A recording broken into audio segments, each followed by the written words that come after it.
as soon as everything gets turned over properly and she can get her health up to the point where she can be with us.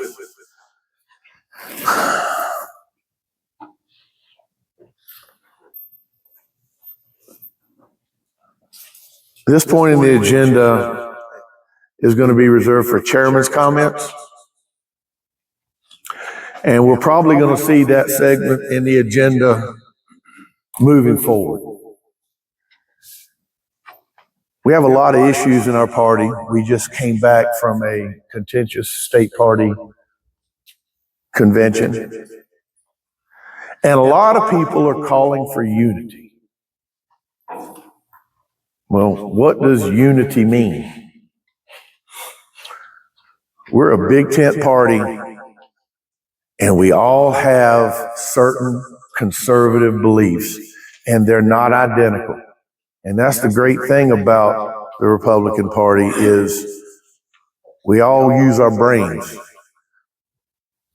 So if we're not going to agree 100%, what is it that we can unify around? Yes, ma'am. Respect for one another. Amen.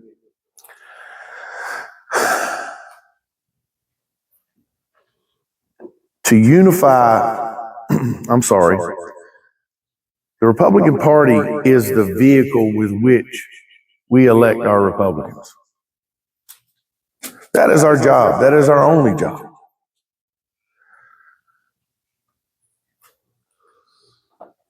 But we all don't believe in the same Republican candidates. So what are we going to unify around?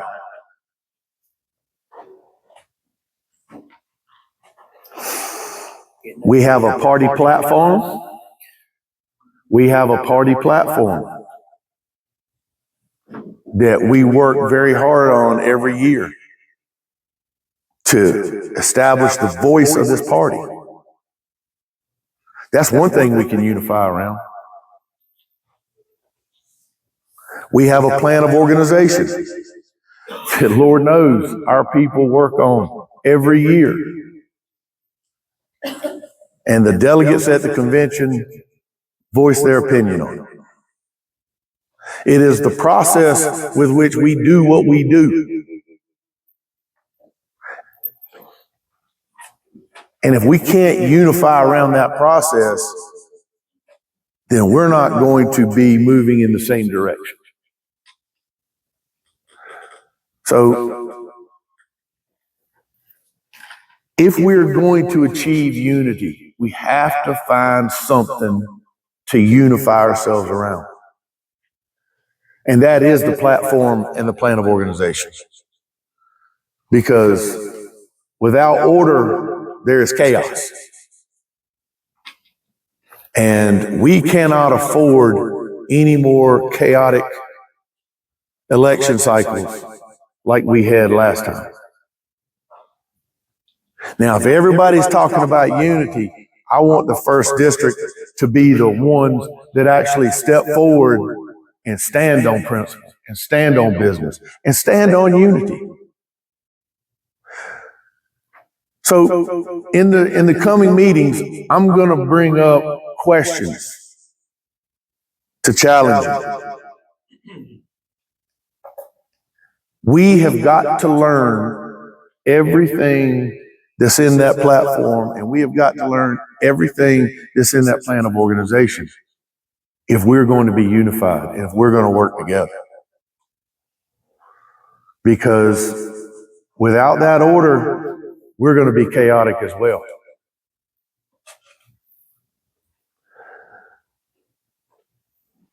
What I'm fixing to say is an example of what I'm talking about.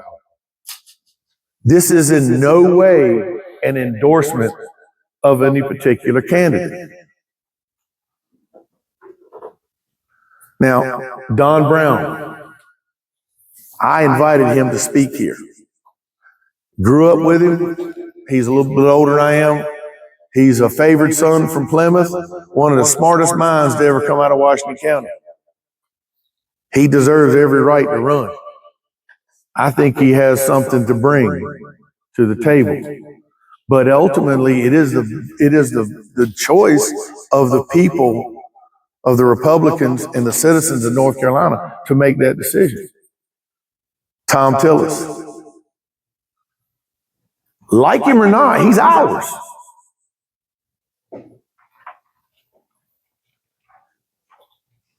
And it is the passions on both sides of that aisle that brings the chaos into the party. Just one second. Now, one of the latest arguments that people are using against Senator Tillis is that he betrayed the president, went against the president. John, will you read the first two sentences of the duties of officers of the Republican Party? Yes, please. The chair of the county executive committee, with the advice and consent of the county executive committee, shall have general supervision of the affairs of the party within the county. Okay, that's good right there. With the advice and consent of the executive committee. Now, if the plan of organization committee came up and said, we're going to take that out, and the chair does not need the advice and consent of the executive committee to operate the affairs of the party, how many of you on the executive committee would support that? Raise your hand. How many of you would not support that? Raise your hand. So the chairman should not have the authority to do what he wants. Is that what I'm hearing? Okay.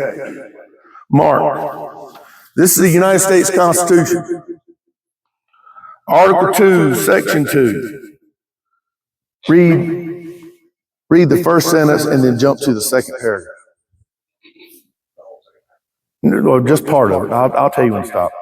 The president shall be commander-in-chief of the Army and Navy of the United States and of the militia of the several states when called into the actual service of the United States. All right, go to the second paragraph. He shall have power, and with the advice and consent of the Senate, to make treaties, provided 2/3 of the senators present concur.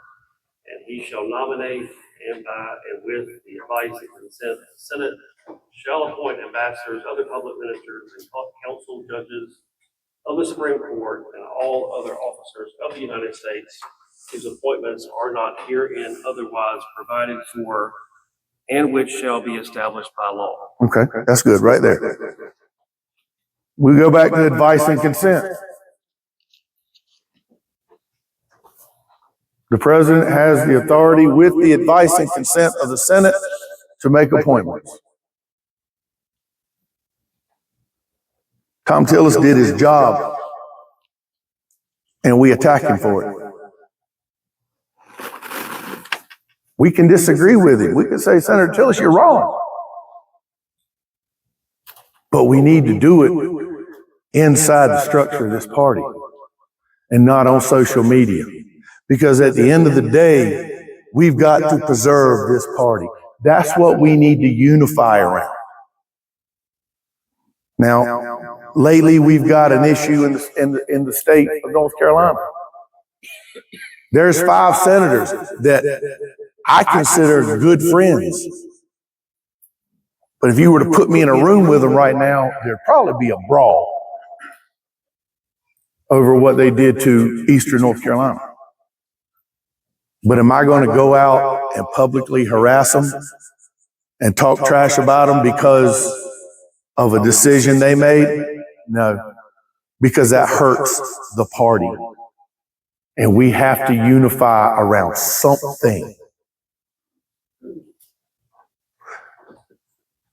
These are examples with which we need to take the lead in the state and unify. We don't have to agree with each other. We don't have to like each other. I don't like Ken, but Ken's one of the closest allies I have. We work together. That's a lie, you know.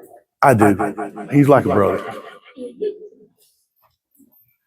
But if we're going to talk unity, let's act.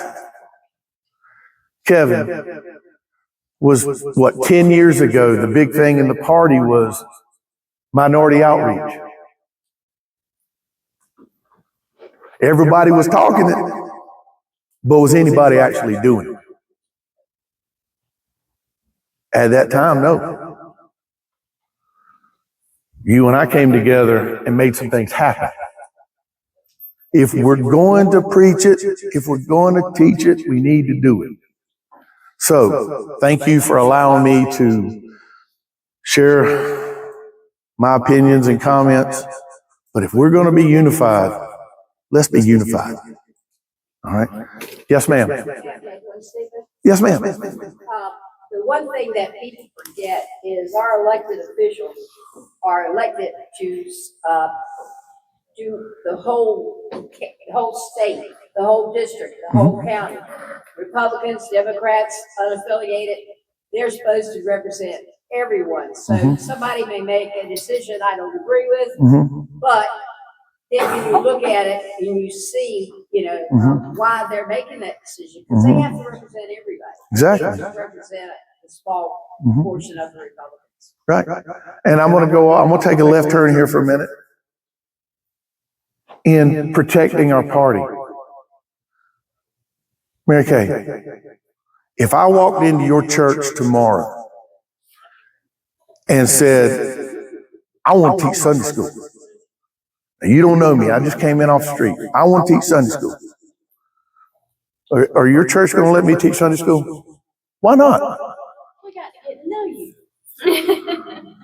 We got to. I mean, I could come in and start teaching the Gnostic Gospels, and that wouldn't be good, would it? Why should we treat our party any different? Our institutions that we grew up on are important institutions to us. We're going to protect our religious institutions, right?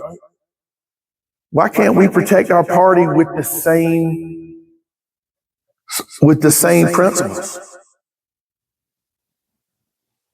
This is what we have to elect Republicans. We can't bring just, somebody comes in, hey, I want to be this or I want to be that. No, how about hold a fundraiser, knock some doors. We have to protect our party and we have to be unified on our party, on our plan of organization, and on our platform. Thank you.